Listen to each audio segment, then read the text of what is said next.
Нарны аймгийн 9 гарагийн нэг дэлхий хэмээх энэхүү гараг дээр газар зүйн өвөрмөц тогтцтой 5 өөр твд, 6 өөр цаг уурын бүсэд, 7 гол шашнаас салбарлсан 4300 шашин шүтлэгтэй дахин давтагдшгүй өвөрмөц соёл бүхий 195 улс оршин тогтнож байдаг. Эдгээр улс орнуудад түүхэн хөгжлийнхөн явцад газар шороо, ард түмэн, засаглал гэсэн 3 зүйл дээр тулгуурлан хөгжин цэцгэлж иржээ. Гэсэн хэдий ч civilization буюу иргэншлийн хувьд дэлхийн ертөнц нүүдэлчин ба суурин гэсэн оршин амьдрахын хоёр хэв маягт хуваагддаг. Тэгвэл улс гэж юу вэ? Улс орн ямар байх ёстой вэ? Улс гэдэг нь тусгаар тогтносон халдашгүй бүрэн эрхтэй. Үүнийг дэлхийн улс орнууд хүлээн зөвшөөрсөн өөрийн гэсэн нутаг дэвсгэр хэл хязгаартай эдийн засаг, соёл, зан заншил бүхий хүмүүсийн нэгдэл холбоо юм. Улс хэмээх үгийн уг гарвал язгуурыг хөвөл хоёр салаа утгатай байдаг. Үүний эхнийх нь латин хэлний контрата буюу газрыг булаах гэсэн утга бөгөөд эртний Франц хэлэнд country хэмээн буусан нь Англиг эзэлсэн Нормандын довтолгооны дараахнаас буюу 11-р зууны үеэс country болон өөрчлөгдөж англи хэлэнд орж ирсэн ойлголт юм. Суурин иргэншилт улсууд улс гэдэг үгийг ийм байдлаар ойлгодог. Харин Африк, Монгол, Америкийн уугуул иргэд болох индианчууд буюу олон мянган жилээр нүүдэллэн байгаль дэлхийн жамыг дагаж амьдарч ирсэн нүүдэлчин ард түмний хувьд улс гэдэг ойлголтыг үндэстэн гэдэг утгаар нь ойлгож, үндэстнэрээ нэгдэн нягтарч улс орноо сахин хамгаалсаар ирсэн түүхтэй. Улс орныг ерөнхийд нь супер хүчтэй, дэлхийд бүх талаараа ноёлох байр суурьтай улс, супер хүчтэй болж эхэлж буй хөгжингүй улс, дэлхийд нөлөөлж чадах хөгжингүй улс, харьцангуй тогтвортой хөгжиж буй улс буюу их хор, бууран дөрөтөж хараат буюу колон болж байгаа улс, газар нутгаа алдан суурьч мөхсөн улс гэж авч үзэж болдог. Өнөөгийн дэлхийн ертөнцид ноёлох байр суурьтай 3 том улс оршиж байгаа нь Оросын холбооны улс, Америк нэгдсэн улс, бүгд найрамд хятад ард улс бөгөөд цөөн хэдэн л өөрийгөө хамгаалах чадвартай, харьцангуй тогтвортой улс, үлдсэн дийлэнх нь гадны явуулгаар бууран дөрөтөж хараат болсон эсбөгөөс эзлэгдсэн улсууд байна. Харин Монгол улс эдгээрийн яг хаах нь явна вэ? Засаглалын, ахуйн, оюуны тусгаар тогтнолоо Америкуудад, цусны тусгаар тогтнолоо хятадуудад далд байдлаар алдаад удаж байгаагаас үзвэл бид нийтэр дээр хэдийн гадны колон буюу хараат улс болчиход байна. Одоо бид орон зайн тусгаар тогтнол буюу газар нутгаа алдан сүрч мөхөхөд ганц шат үлдэжээ. Гэвч монголчууд бид түүхэнд ийм доод түвшинд очиж байв уу? Түүхээ сөгцгөөе. Улс хэмээх үгийн язгуур газар нутгаа хамгаалах, улс орондоо эзэн болох тэмцлийг эхлүүлсэн түүхэн хүн бол монголчуудын хувьд хүн гүрний хаан модон шанью билээ. Бууран дөрөтөж байгаа улсынхаа шанью дөрвөмжлөгдсөн тэрээр цэрэг зэвсгийн хүчээр улс орноо төвшөтгэж Ази Европыг холбосон дэлхийд дээрх нүүдэлчдийн анхны төрт улс хүн гүрнийг үүсгэн байгуулсан нь манай эрдэмнэх 209-өөс 93 оны хүртэл оршин тогтнож байлаа. Хүн гүрэн нь өмнө талаараа цагаан хэрмээс тэнгэр уул, баруун талаараа тэнгэр уулаас хойшлон эрчис мөрөн, хойд талаараа эрчис мөрнөөс амар мөрөн, зүүн талаараа амар мөрнөөс сунгари мөрнөөр дамжин цагаан хэрэм хүрч байжээ. Үүнээс хойш бүрэлдсэн Сиамби, Нерон, Түрк, Уйгур, Кедан улсуудын араас нүүдэлчдийн төдийгүй дэлхий дахны алдраа зүрээ тулсан нэгэн их улс мандан дэлгэрсэн нь эзэн богд Чингис хааны 1206 онд үүсгэн байгуулж, түүний үр ач нарын 1368 оны хүртэл 162 жил залгамжлан удирдсан их Монгол улс юм а. Колон буюу бусдын хараат болж өрсөн өөрийн отог омгоо цэргийн хүчээр нэгтгэн зангидсан ч эхнэрийн төдийгүй итгэлт ардын хүртэл волонтерсэлсэн дайснуудаас тусгаар тогтнолоо үндэстний хамгаалах гэж мордсон түүний тэмцэл улам бүр өргөжсөөр тархаа бутрахаа байсан талын нүүдэлч аймагуудын нэгдэл болж хамаг Монгол улс байгуулагдажээ. Гэвч Хэрээд 8 аймагуудын довтолгоо мөн л түүнийг ард иргэдээ хамгаалахаас аргагүй байдалд хүргэж тэдний эсрэг тэмцсээр их Монгол улсыг байгуулсан бөгөөд нүүдэлчдийг эдийн засаг, цэрэг зэвсгийн хүчээр дарах гэж оролдсон алтан улс, худалдаа 8-ны гол сувгийг хааж эдийн засгийн аргаар боох гэж оролдсон тангууд улс, элчийг хөнөөж дипломат ёсыг зөрчин басамжлан дурамжилсан хоризмын вант улс зэрэг тусгаар тогтнолд нь шууд халдсан улсуудтай тэмцэж эрхэндээ оруулсан нь нийт 33 сая км квадрат газар нутгийг хамарч байжээ. Монголчуудын хүү дэлхийн түүхнээ хамгийн том, хамгийн хүчирхэг эзэнт гүрнийг байгууллаа. Эзэнт гүрний тэлэлттэй хамт тасралтгүй хөгжсөр ирсэн зүйл бол монголчуудын 5 тусгаар тогтнол байдаг. Өөрөөр хэлбэл засаглалын тусгаар тогтнолыг төрийн түшээд, цэрэг арми, хууль хүчнийхэн, орон зай, хил хязгаарын тусгаар тогтнолыг хөвгүүд буюу цэрэг ирс, цусаар дамжин үргэлжлэх үндэсний генийн тусгаар тогтнолыг охид бүсгүйчүүд, ахын тусгаар тогтнолыг төрийн түшээд, оюуны тусгаар тогтнолыг төрийн түшээд, эрдэмтэн мэрэгд эгчүүд нь тус тус хамгаалж иржээ. Энэ 5 тусгаар тогтнол нь бат бөх хүчтэй байх тусмаа Монголын эзэнт гүрэн бусдаас хол илүү хүчирхэг явсан түүхтэй. Эндээс хүчний тухай ойлголт урган гарна. Орчин цагт power буюу хүч хэмээх ойлголтыг дараах байдлаар хуваан авч үздэг. Military power буюу цэрэг зэвсгийн хүч, diplomacy power буюу дипломат хүч, economic power буюу эдийн засгийн хүч, info power буюу мэдээллийн хүч. Тэгвэл монголчууд бидэнд эдгээр хүч байв уу? Мэдээж байсан. Байх байхдаа тухайн цаг үед энэ дөрвөн хүчийг гайхалтай уран хослуулж хөгжсөн улс бол Монголын эзэнт гүрэн байжээ. Тухайлбал 13-аас 15 дугаар зуун хүртэл дэлхийг донсгож байсан Монголын эзэнт гүрэн эдгээр хүчнээс цэрэг зэвсгийн хүчийг сонгодог утгаар нь бүрэн ашигласан улсын тоонд зүй ёсоор бичигддэг. Эзэн Чингис хаанаас хойш их Монгол улс түүний үр ач нарын үед улам бүр өргөжин тэлсээр өнөөгийн бүгд найрамд Хятад ард улс төвд Монголын нутгийг хамарсан Юан гүрэн, өнөөгийн Казахстан, Узбекистан, Кыргызстан, Тажикстан, бүгд найрамд Хятад ард улсын Шинжаан угрын нутгийг хамарсан Сагадан улс, өнөөгийн Иран, Ирак, Афганистан, Туркменистан, Армен, Азербайджан, Гүрж, Турк, Пакистаны нутгийг хамарсан Ил хаант улс, өнөөгийн Болгар, Крим, Умард Кавказ, Оросын холбооны улсын Астрахан мужийг хамарсан Алтан ордны улс хэмээх 4 том засаг захиргааны нэгжид хуваагджээ. Энэ төлөлт 13-аас 15 дугаар зууны дэлхийн түүхийг оронгоор нэргүүлсэн юм а. Өөрөөр хэлбэл монголчуудад Сагадан улс, Ил хаант улсаа байгуулан Дундад Азийн хамгийн аюултай дайсан хөлсний алуурчдын удирдагч уулын өвгөн хэмээх Алиаддин Мухаммедийг Аламутад байрлах цайзад нь газар тань тэгшилсэн төдийгүй эртний түүхт Перс, Сартул улсыг мөхөж Арабын ертөнцид ноёрхлоо тогтоолоо. Ахын тусгаар тогтнолын бүрэн хяналтанд авсан монголчууд эдгээр улсын газар нутаг, шашин, соёлын өнцлөгт нь тохируулан ард иргэдийн амьдралд сөргөөр нөлөөлөхгүй байх ухаалаг бодлогыг хэрэгжүүлснээр энгийн иргэдийнхэн талархлыг хүлээж урт удаан оршин тогтнох үндэс болсон юм. Энэ ч учраас эртний Арабын зарим түүхчид эзлэн төрөмгийлэгч гэж яригддаг монголчууд үнэн хэрэгтээ манай улсыг дотоодын аюулаас мань гítэлгэж шударга ёсыг тогтоосон бурхны элчнэр байлаа гэж бичсэн байдаг. Энэ зур зүчин хөвгүн Батад сэргэлэн Хивчаг алаануудыг мөхөж Болгар, Умард Кавказыг эзлэн Алтан ордны улсыг байгуулснаар Крестийн шашны үнэн алдартны урсгалыг итгэн дагдаг Оросын вант улсуудыг католик урсгалынхны хүчтэй төрөлтөөс хамгаалах хүчтэй хан хэрэм болсон юм. Ингэснээр тухайн үед хоорондоо эвнэгдэлгүй, тархаа бутархаа байсан вант улсууд буюу Слав Оксаны Орос үндэстнийг үнэн алдартны шашин дор нэгтгэж харилцан ойлголцох үндэс суурийг тавьж өгсөн түүхтэй. Эдгээрээс хамгийн томд тооцогдох Хятад Оксаны Алтан, Сүн, Ляо зэрэг өөр хоорондоо байнгын зөрчил тэмцэлтэй байсан улсуудыг дарж их Монгол улстай нэгдэхэн газар нутгийнхаа хувьд хамгийн томд тооцогдох нэгдсэн Юан улсыг байгуулсан Хувилай хаан дипломат харилцаагаар дамжуулан өөр хоорондоо ойлголцох ирээдүйн зам харгуйг нээж өгсөн гавьяатай юм а. Их хаадын хийж хэрэгжүүлсэн эдгээр алхмууд нь дэлхийн түүхнээ монголчуудын анх санаачилж алтан гэрээгээ бүхий хааны элчнэрээр дамжуулан хэрэгжүүлж эхэлсэн дипломат ёс, дипломат хүчний томоохон баталгаа болдог.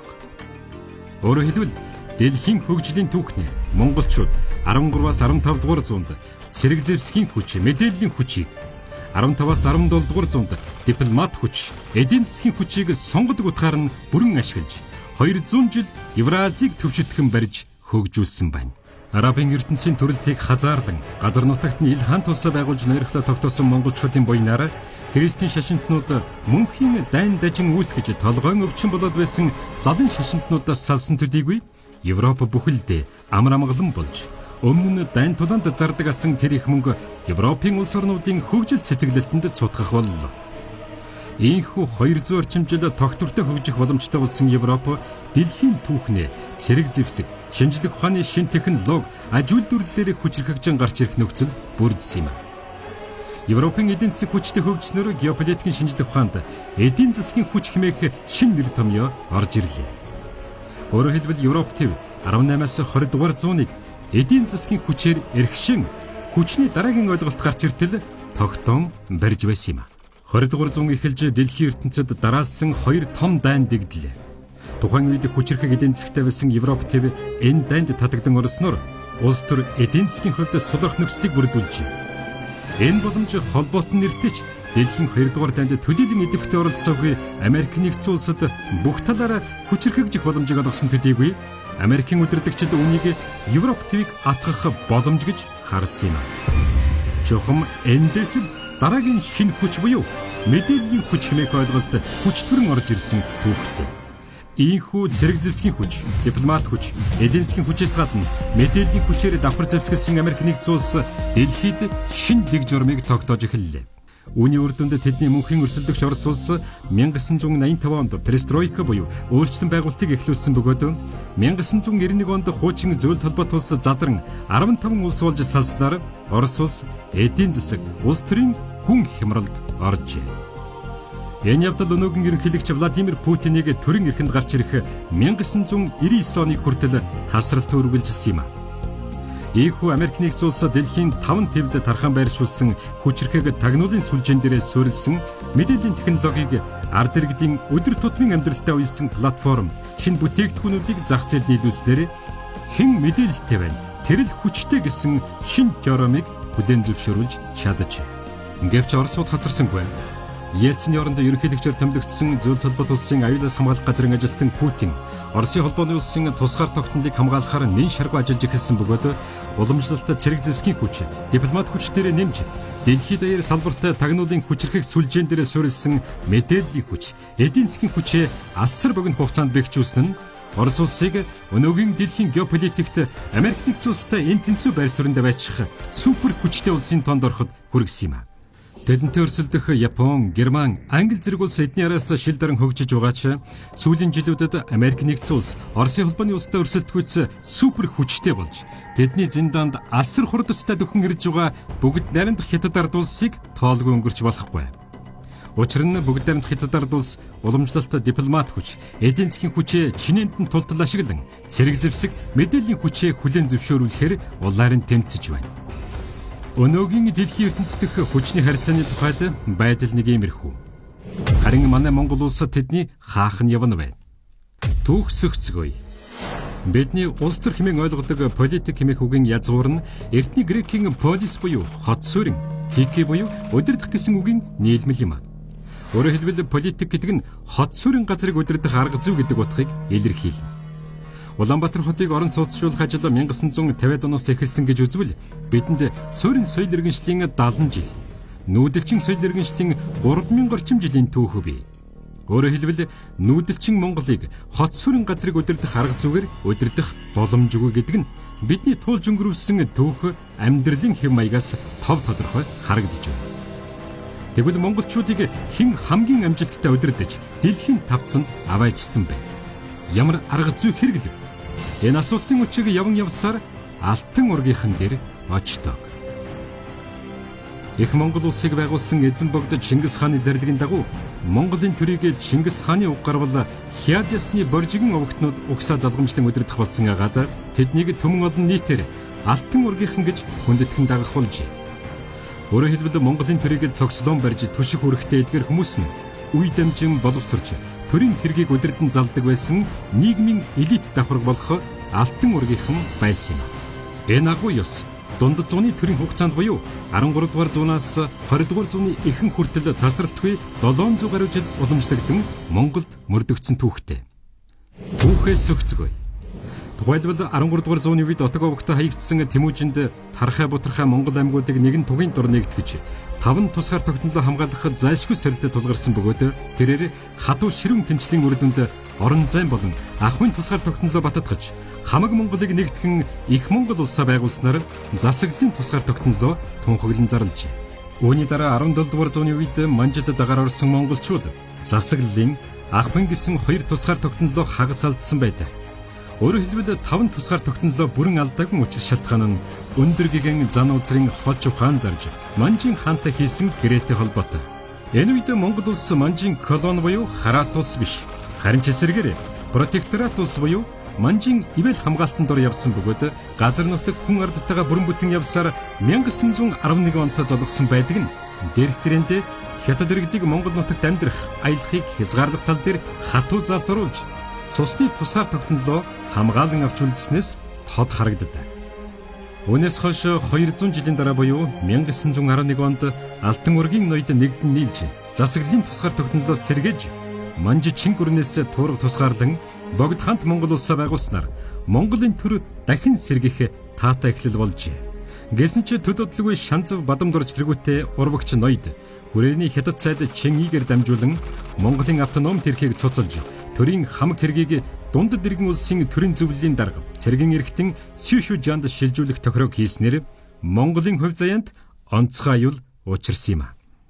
Гэвч 1921 оноос хойш 1990 оны хүртэл 70 жилийн хугацаанд Монгол улс Оросын жишгээр коммунизмын замаар замнаж социалист системийг сонгож шинэ үеийн төрийг эхлүүлсэн байдаг. Энэ үед Монгол улс ах уян оюун санааны тусгаар тогтнол нь бүрэн хараат, засаглалын тусгаар тогтнол нь хагас, харин орон зайн болоод цусны тусгаар тогтнол алдаагүй бөгөөд улс гэдэг статус нь хэвээр хадгалагдж байлаа. Энэ бүхний цаана Алтан ургийн ноёд улс орныхоо амин чухал зүйл болох тусгаар тогтнолыг үе удмаараа амь тавин хамгаалж тэмцсээр байлаа. Гэвч тэднийг 20 дугаар зууны ихэнх хагаст буюу 1937 онд нийтээр нь хэлмэгдүүлэн устгасан байдаг. Өөрөөр хэлбэл тэдний үргэлжлэл өнөөгийн Монгол төрд байхгүй. Гэвч төрийн залгамж хараахан тасарчхаагүй. Алтан ургийнхан Эрдэм номтой худаг туйлгааттай ойр дотнд явсан олон нөхдийнхөн ачаар Монгол төр ёсны тухай мэдлэгтэй болж хожим Монголын төрийг удирдах явсан эрхэм гавьяатай хүн бол хорлоогийн Чойбилсэн байлаа. 1952 оны хүртэл 34 жил улсаа удирдсан Чойбилсэн энэ эрхэм үүргээ Юмжаагийн Цэдэнбалд дамжуулсны цаана Лувсан, Бунцэн, Самбуу зэрэг улсын хорноогийнх халуун сэтгэлтэй олон арван төрийн зүтгэлтнүүдэд түүнийг түшиж тулж байсантай холбоотой.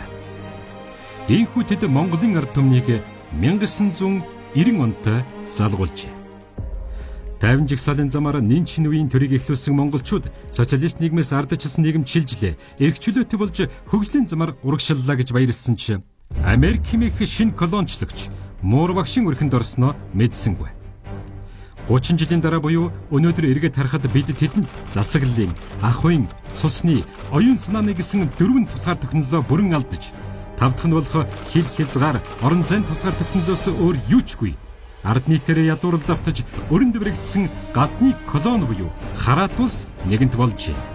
Шанзав Бадамдорж эх орноосоо урван урагчдтай нийлж байснаас яг 100 жилийн дараа буюу 2019 оны 11-р сарын 14-нд баталсан үндсэн хуулийн нэмэлт өөрчлөлтөөр далимдуулан Америк Хятадын талыг баримтлагч урвагч гишүүд харийнхны захиалгыг биелүүлж газар бол төрийн өмч мөн гэсэн заалтыг Монгол улсын иргэдэд өмчлүүлснээс бусад газар, түүнчлэн газрын хэвлэл, түүний баялаг, ой усны нөөц, ан амтан төрийн нийтийн өмч мөн гэсэн заалтаар сольсон байна.